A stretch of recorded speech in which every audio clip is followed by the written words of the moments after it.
प्यारे विद्यार्थियों, नमस्कार। बृहन मुंबई महानगर पालिका शिक्षण विभाग वर्चुअल ट्रेनिंग सेंटर में आप सभी का हार्दिक स्वागत है। आपका वर्चुअल मार्गदर्शक जयप्रकाश आर मिश्रा। चलिए हम सीखने के लिए तैयार हो जाते हैं।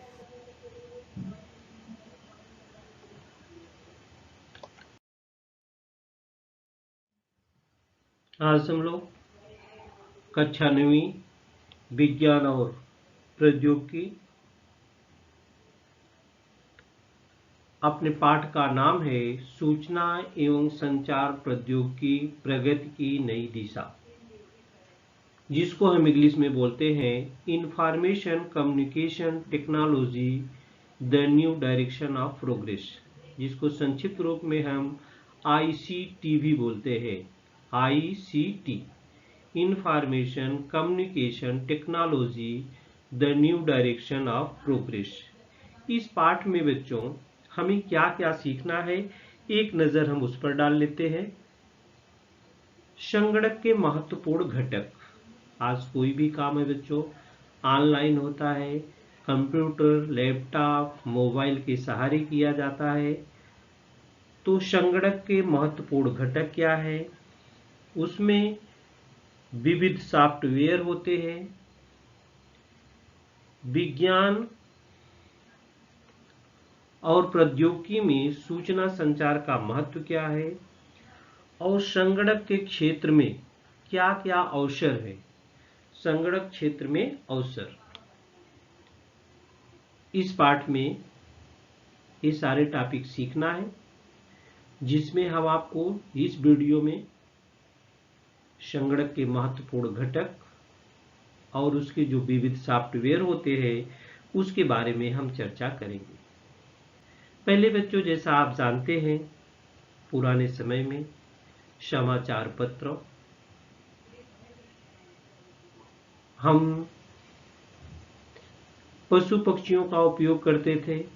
इसके बाद धीरे धीरे सुधार हुआ, पत्र व्यवहार करने लगे हम। इसके बाद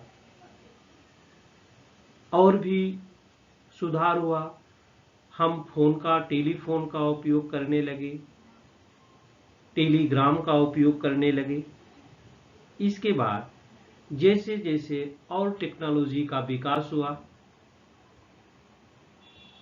अपने देश का विकास हुआ,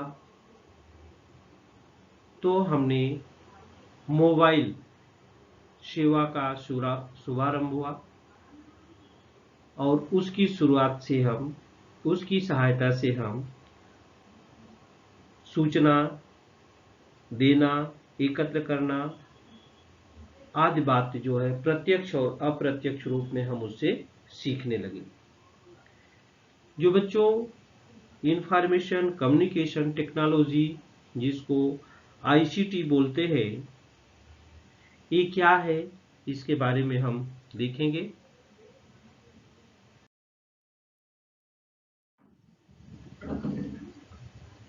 सूचना एवं संचार प्रौद्योगिकी information communication technology ICT, information communication technology, ये देखिए ICT लिखा है। I से इंफॉर्मेशन है, C से कम्युनिकेशन है और T फॉर है टेक्नोलॉजी। सूचना एवं संचार प्रौद्योगिकी। सूचना और संचार प्रौद्योगिकी में इस संज्ञा में संचार के साधनों और उनके उपयोग के साथ ही उनका उपयोग करके दी जाने वाली सेवाओं का भी समावेश होता है। विज्ञान और प्रौद्योगिकी की प्रगति के कारण निर्मित होने वाली जानकारियों का भंडार प्रचंड वेग से बढ़ रहा है। इन जानकारियों के विस्फोट को नजरअंदाज करने से हमारा ज्ञान कालबाह्य हो सकता है। हमारा ज्ञान क्या हो सकता है? कालबाह्य हो सकता है। सूचना एवं संचार प्रौद्योगिकी के साधन क्या क्या है?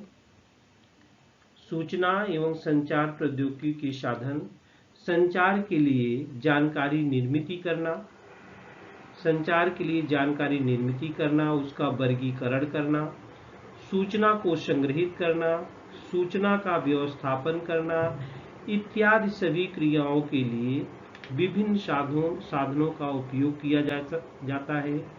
जैसे टेलीफोन का उपयोग संभाषण द्वारा सूचना का लेन देन करने के लिए होता है।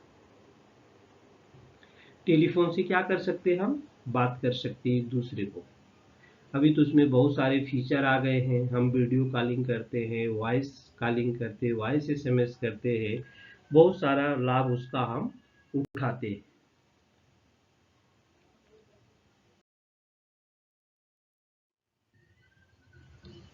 तो सूचना एवं संचार प्रौद्योगिकी के प्रमुख साधन संगणक की पहली निर्मित के बाद से, संगणक की जब पहली निर्मित होती है उसके बाद से 5 पीढ़ियां मानी जा रही हैं।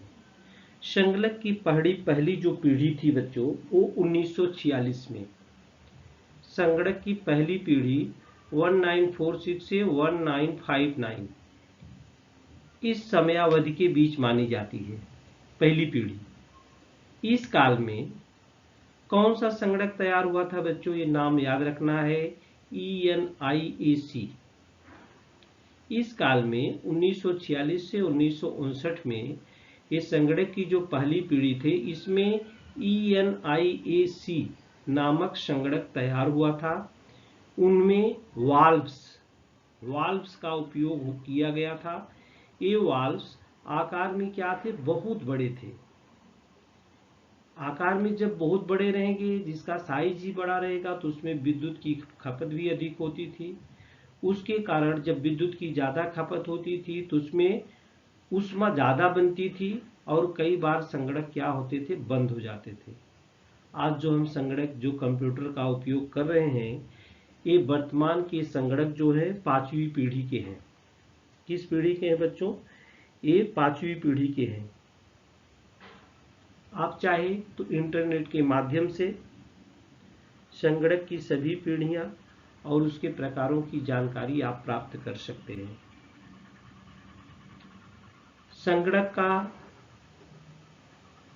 संगणक के बढ़ते हुए वेग के कारण ही वर्तमान तकनीकी युग के सभी क्षेत्रों में संगणक का प्रवेश संभव हो चुका है। आज आप कहीं भी जाइए, छोटा ऑफिस है, बड़ी ऑफिस है, यहाँ तक कि चाय की दुकान है, आप वहाँ जाएंगे तो आपको पर्ची हाथ से लिख के नहीं मिलती है, कंप्यूटराइज्ड मिलती है। तो हर क्षेत्र में कह लीजिए कि संगणक का उपयोग होता है। तो बच्चों, जब कंप्यूटर का इतना उपयोग है तो कंप्यूटर में क्या क्या चीज़ें हैं, उसके फिजिकल पार्ट्स माने बाहरी अवयव, जैसे अपना शरीर है, इसके कुछ बाहरी अवयव हैं, कुछ अंदर के अवयव हैं। तो बाहरी अवयव के पर तो हमारा पूरा क्या रहता है, कंट्रोल रहता है, लेकिन जो अंदर के अवयव हैं, कुछ अवयव ऐसे जो हमेशा काम करते रहते, कभी बंद नहीं होते। इसी प्रकार से अपना जो कंप्यूटर है उस कैसे काम करता है, इसके बारे में हम आपको सिखाएंगे। आप सभी ने यहाँ कंप्यूटर देखा है, कंप्यूटर का उपयोग भी भली भांत आप जानते हैं, आपको कंप्यूटर पढ़ाया भी गया है, लेकिन ये कंप्यूटर कैसे काम करता है, आज थोड़ी सी चर्चा हम आपके साथ करते हैं कि कैसे होता है। तो बच्चों, ये जो संगणक है, इस संगणक का कार्य क्या है, संगणक कार्य कैसे करता है, तो आपकी बुक का चित्र है बच्चों, थोड़ा सा हम आपको बताते हैं, इसके बाद हम आपको एक एक करके बताते हैं। यहाँ पर हम आपको पूरा बता देते हैं एक साथ, इसके बाद थोड़ा थोड़ा करके बताते हैं। यहाँ पर इनपुट यूनिट लिखा है, इनपुट डिवाइस इसको बोलते हैं। संगणक को सभी प्रकार की सूचनाएं इस यूनिट द्वारा दी जाती हैं। तो बच्चों, आप अपना हाथ हिलाएंगे, पैर हिलाएंगे, बोलेंगे, वो कंप्यूटर सुनने वाला नहीं आपको। आप जब तक उसको ऑन करेंगे, उसकी स्क्रीन पर दिखेगा, ब्लू स्क्रीन दिखेगी, लेकिन कुछ लिखा पढ़ा नहीं देखे। उसके लिए क्या होती, कीबोर्ड की आवश्यकता होती है। जब आप एक कीबोर्ड है, ये देखिए, इस पर ABCD हिंदी, अंग्रेजी, तमिल, तेलुगु सभी भाषाओं में अवेलेबल है, जैसे आपके मोबाइल फ़ोन में है। जब इसका आप उपयोग करते हैं तब क्या होता है आगे, आप इसको दबा देते हैं, आगे प्रोसेसर होता है बच्चों। ये प्रोसेसर का चित्र है। अब ये प्रोसेसर कैसे काम करता है हम आपको दिखाएंगे। ये प्रोसेसर का चित्र है, ये प्रोसेसिंग यूनिट है बच्चों, ये प्रोसेसिंग यूनिट है। ये प्रोसेसिंग यूनिट में एक मेमोरी यूनिट होती है, दूसरी कंट्रोल यूनिट होती है और तीसरी होती है ALU यूनिट। ये 3 यूनिट होती है। कहाँ पर ये 3 यूनिट होती हैं? प्रोसेसिंग यूनिट में। इसके बाद आउटपुट क्या करता है बच्चों? आउटपुट ये नेट से जुड़ा रहता है। आउटपुट ये है, आउटपुट तैयार हुआ उत्तर जो आप टाइप करते हैं, तैयार हुआ उत्तर बाद में आउटपुट यूनिट को जाते हैं। आउटपुट यूनिट के लिए क्या चाहिए? स्क्रीन चाहिए देखने के लिए। स्क्रीन का चाहिए, अगर उसको लिखित में चाहिए तो ये होता है प्रिंटर। ये देखिए, ये प्रिंट होकर के निकलता है। जो आपने लिखा पढ़ा है वो प्रिंटर की सहायता से आप चाहें तो कंप्यूटर के माध्यम से आप बाहर निकाल सकते हैं। आप सभी के ऑफिस में आप कंप्यूटर लैब बना हुआ है, कंप्यूटर आप चलाते भी हैं, तो इसी प्रोसेस से कंप्यूटर जो होता है वो कार्य करता है। इसी प्रोसेस से क्या करता है बच्चों? कंप्यूटर कार्य करता है।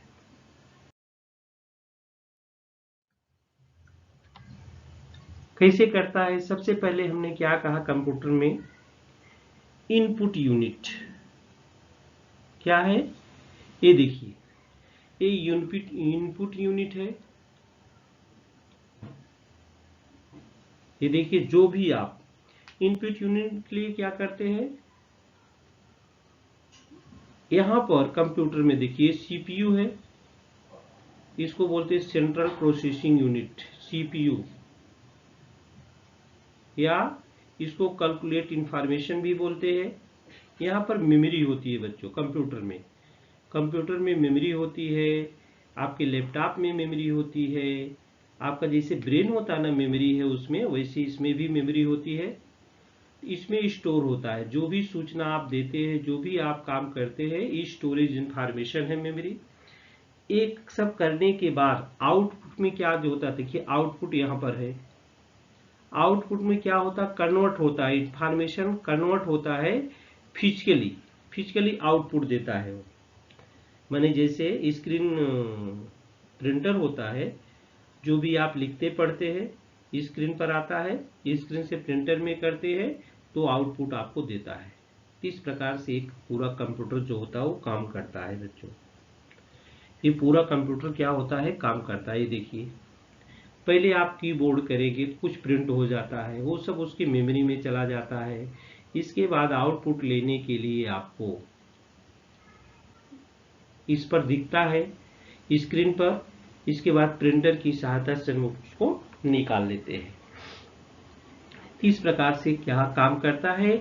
लेकिन बच्चों ये तो शॉर्ट में हो गया।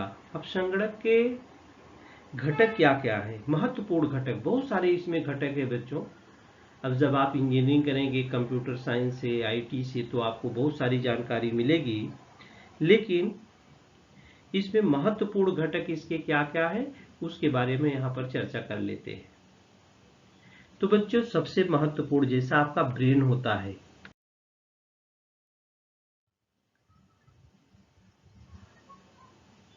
सबसे महत्वपूर्ण घटक क्या? देखिए यहाँ पर एक कीबोर्ड है, ऐसे काम करता है ये कीबोर्ड। और ये क्या है? ये प्रोसेसर है।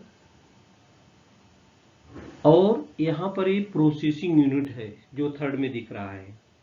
इतना होने के बाद ये सारी क्रियाएं अंदर होती रहती हैं।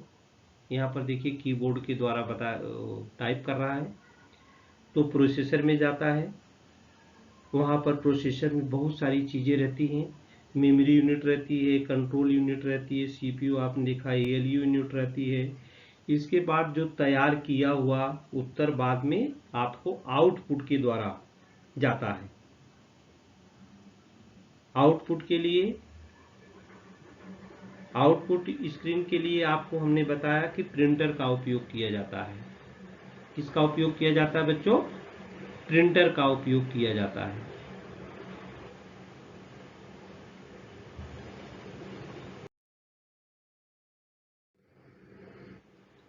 ये देखिए इनपुट डिवाइस क्या होती है। पहले इनपुट डिवाइस हम देख लेते हैं। What is input device?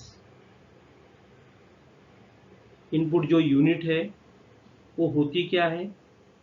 यहाँ पर यह इनपुट डिवाइस एक इलेक्ट्रॉनिक डिवाइस है, यह कंप्यूटर का एक पार्ट है। हम जिस किसी भी डिवाइस के द्वारा कंप्यूटर या पर्सनल कंप्यूटर में कुछ भी इनपुट करते हैं उसे इनपुट डिवाइस कहा जाता है। इसके कुछ उदाहरण है, जैसे कीबोर्ड है, कीबोर्ड पहचानते हैं, माउस है, स्कैनर है, माइक्रोफोन है, लाइट पेन है। ये सभी इनपुट डिवाइस से हम कंप्यूटर के कुछ इनपुट करते हैं। माने समझिए ये सभी बाहरी है, बाहरी भाग है इनपुट डिवाइस। यह सबसे प्रमुख इनपुट डिवाइस है। इसी की मदद से हम कंप्यूटर के सारे लिखने वाले काम कर सकते हैं। सबसे ज्यादा इस्तेमाल किए जाने वाले डिवाइस में से एक है। इसकी मदद से हम कुछ भी लिख सकते हैं और आप जो भी अब पढ़ रहे हैं वो इसी कीबोर्ड से लिखा गया है। तो जो सबसे डिवाइस है मेन इनपुट यूनिट में वो है कीबोर्ड। आप ध्यान में रखेंगे, जैसे मेल भेजना हुआ, मैसेज भेजना हुआ, ऑनलाइन ट्रांसफर करना हुआ, ऑनलाइन शॉपिंग करना हुआ, सब में क्या होता है बच्चों, कीबोर्ड की जरूरत पड़ती है। आप कुछ भी व्यवहार करो, ईमेल भेजना हो, किसी को मैसेज भेजना हो, ऑनलाइन ट्रांसफर करना हो, ऑनलाइन शॉपिंग करना हो, कुछ भी करना हो, तो बिना कीबोर्ड के कुछ होने वाला नहीं है। तो इनपुट डिवाइस में सबसे इंपॉर्टेंट क्या है बच्चों? कीबोर्ड है। सबसे इंपॉर्टेंट क्या है? कीबोर्ड।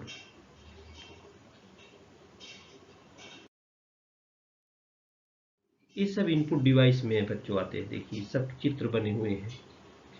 आउटपुट डिवाइस क्या है? देखिए आउटपुट डिवाइस क्या है? आउटपुट डिवाइस हार्डवेयर का एक अवयव अथवा कंप्यूटर का मुख्य भौतिक भाग है जिसे हम क्या कर सकते हैं? छू सकते हैं। आउटपुट डिवाइस को हम क्या कर सकते हैं? छू सकते हैं, संपर्क कर सकते हैं। यह सूचना के किसी भी भाग तथा सूचना के किसी भी प्रकार, जैसे ध्वनि हुआ, डाटा हुआ, मेमोरी हुआ, लेआउट हुआ इत्यादि को क्या करता है? प्रदर्शित कर सकता है। आउटपुट डिवाइस में मॉनिटर, प्रिंटर, ईयरफोन और प्रोजेक्टर ये सम्मिलित है। क्या क्या सम्मिलित है बच्चों? मॉनिटर, प्रिंटर, ईयरफोन और प्रोजेक्टर, ये सब आउटपुट डिवाइस के अंतर्गत आते हैं। ये सब क्या बच्चों आते हैं? आउटपुट डिवाइस के अंतर्गत। मॉनिटर, मॉनिटर क्या है? एक ऐसा आउटपुट संयंत्र है जो टीवी जैसे स्क्रीन पर आउटपुट को प्रदर्शित करता है। इसे विजुअल डिस्प्ले यूनिट भी कहा जाता है। मॉनिटर को सामान्यतः उनके द्वारा प्रदर्शित रंगों के आधार पर 3 भागों में बांटा भी गया है। इनपुट डिवाइस क्या है, आउटपुट डिवाइस क्या है, इसके बारे में हम लोगों ने देखा। आगे चलते हैं हम आपको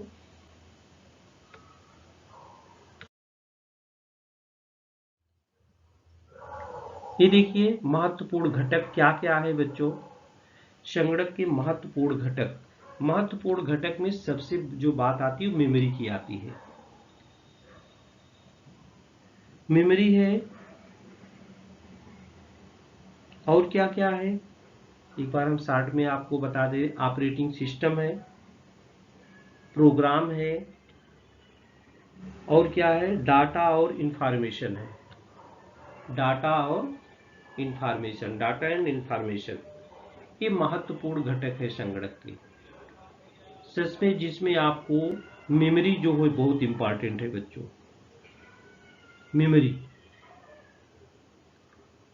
ये मेमोरी है इनपुट यूनिट से, इनपुट यूनिट माने कीबोर्ड की सहायता से आने वाली सूचना और तैयार हुए उत्तर को संग्रहित करने के स्थान को मेमोरी कहते हैं।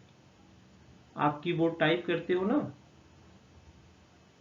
तो इनपुट यूनिट से आने वाली सूचना और तैयार हुए उत्तर को संग्रहित करने के स्थान को मेमोरी कहते हैं। और ये मेमोरी जो होता है, संगणक में दो प्रकार की मेमोरी होती है बच्चों। एक तो कंप्यूटर की स्वयं की मेमोरी होती है, संगणक की स्वयं की मेमोरी, उसको बोलते हैं इंटरनल मेमोरी। और जो दूसरे होती है बाहर से आपूर्ति की गई मेमोरी, इसको एक्सटर्नल मेमोरी बोलते हैं। आप बोलते हैं ना उसकी मेमोरी कितने रैम की है, माने कितने ज़्यादा, जितना ज़्यादा रैम का होगा उसकी मेमोरी पावर उतना ज़्यादा होगा, कम रैम का रहेगा तो उसका कम होता है पावर। तो मेमोरी जो होती है, एक तो संगणक की स्वयं की मेमोरी होती है और एक दूसरी जो होती है बाहर से आपूर्ति की गई मेमोरी होती है। संगणक की जो इंटरनल मेमोरी होती है बच्चों, वो भी दो प्रकार की होती है। संगणक की इंटरनल मेमोरी जो होती है वो भी दो प्रकार की होती है। और कौन कौन सी मेमोरी होती है? REM बोलते हैं, रैंडम एक्सेस मेमोरी। ये मेमोरी इलेक्ट्रॉनिक पार्ट्स द्वारा निर्मित होती है। कोई भी इलेक्ट्रॉनिक पार्ट्स उसे विद्युत आपूर्ति होने तक कार्य करता है।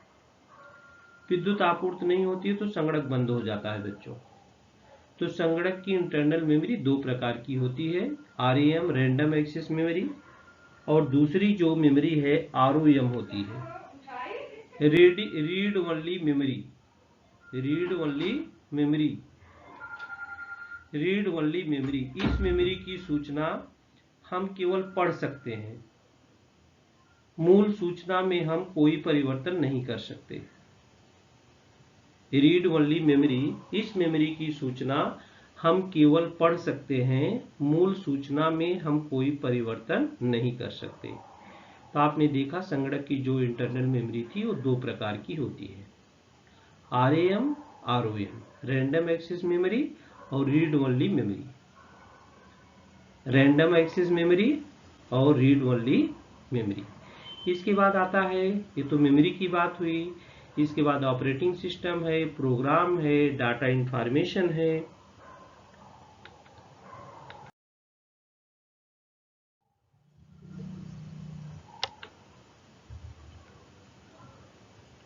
मेमोरी के बारे में हमने बात किया, ऑपरेटिंग सिस्टम, प्रोग्राम और डाटा इंफॉर्मेशन। ऑपरेटिंग सिस्टम क्या है बच्चों? ऑपरेटिंग सिस्टम में संगणक और उस पर कार्य करने वाले व्यक्ति, इन दोनों में सुसंवाद स्थापित होने का कार्य इन प्रोग्राम्स द्वारा किया जाता है।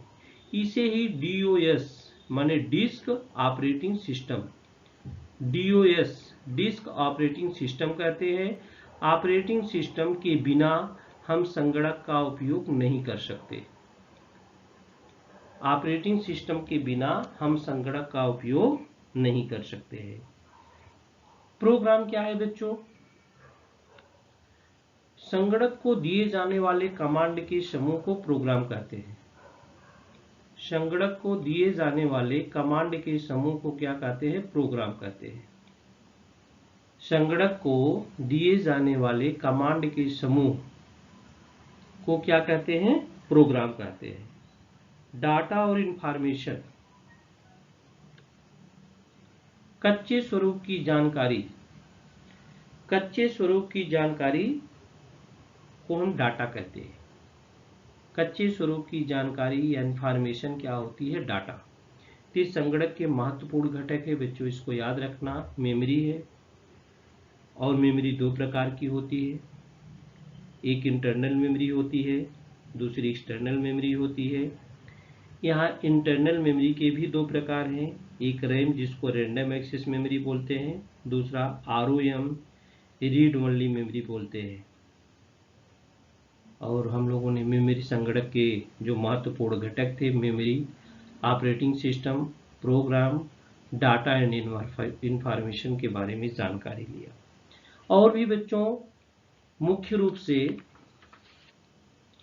जो संगणक के घटक है, तो संगणक के जो घटक है बच्चों मुख्य रूप से दो प्रकार के होते हैं। आपने उसका नाम सुना होगा, ध्यान दिया होगा, यहाँ आपको आप ताजा कर देते हैं। संगणक के जो प्रमुख दो घटक हैं, एक है हार्डवेयर, दूसरा है सॉफ्टवेयर। एक घटक उसका है क्या बच्चों, हार्डवेयर, और दूसरा क्या है, सॉफ्टवेयर। तो हार्डवेयर के अंदर क्या होता है उसको देख लेते हैं हम। हार्डवेयर में संगणक में इस्तेमाल किए गए सभी भागों को हार्डवेयर कहते हैं।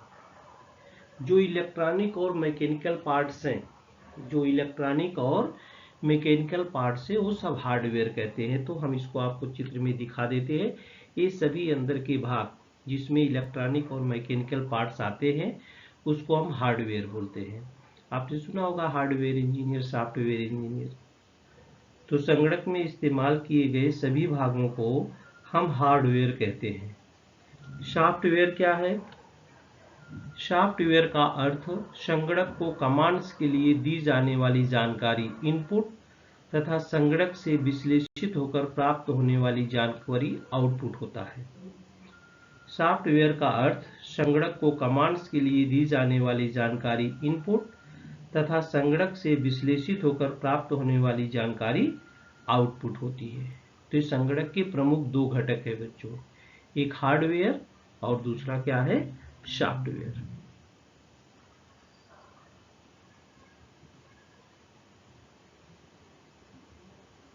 हार्डवेयर में क्या क्या आता है, सॉफ्टवेयर में क्या क्या आता है, थोड़ी सा हम चर्चा उस पर भी कर लेते हैं।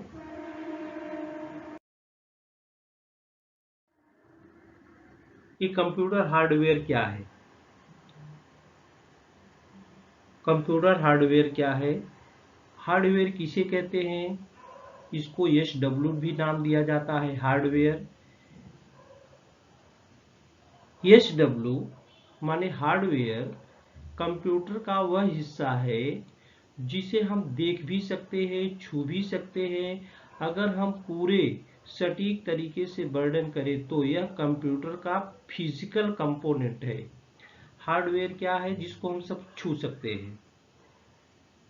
और इस कंपोनेंट में सर्किट बोर्ड, ICS और दूसरे इलेक्ट्रॉनिक्स होते हैं। इसका पूरा सटीक उदाहरण है जो आप अभी स्क्रीन पे जो मेरा लेख पढ़ रहे हैं वो स्क्रीन कंप्यूटर, टैबलेट, मोबाइल में से किसी भी हो सकती है।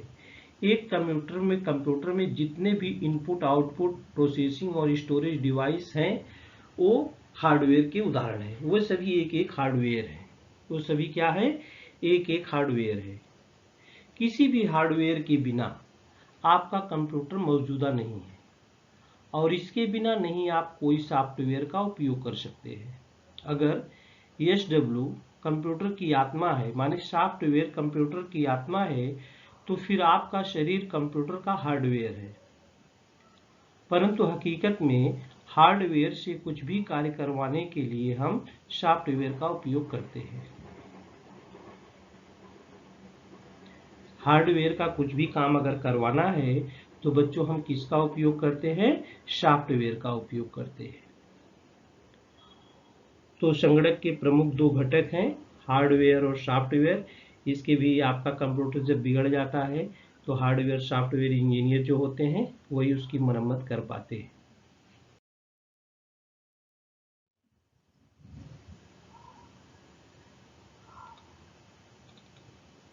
प्यारे विद्यार्थियों, हमने जो आज सीखा हमें पूर्ण विश्वास है आप उसको अच्छी तरह से सीख चुके हैं और उसका आप अच्छी तरह से अभ्यास भी करेंगे। आज के लिए इतना ही, धन्यवाद।